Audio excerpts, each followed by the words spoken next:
Kemuncak kemurkaan Allah kepada seseorang ialah apabila Allah membiarkan orang itu melakukan dosa dalam keadaan dia sihat je. Gaji tak kena potong apa, 4,000 juga, 3,000 juga. Sihat tak ada apa. Orang pun tak tahu dia duk berzina. Dia kata okey je. 12 tahun dah duk berzina. Kata para ulama, hati-hati. Kemuncak kepada kemurkaan Allah kepada seseorang ialah apabila Allah membiarkan kamu melakukan kemungkaran dan Allah tak pernah tegur. Sebab Allah nak membiarkan kamu himpunkan sebanyak-banyak dosa itu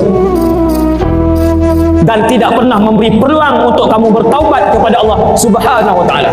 Sebab Allah dah benci.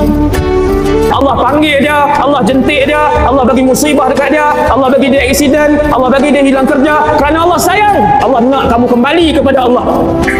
Itu Allah sayang.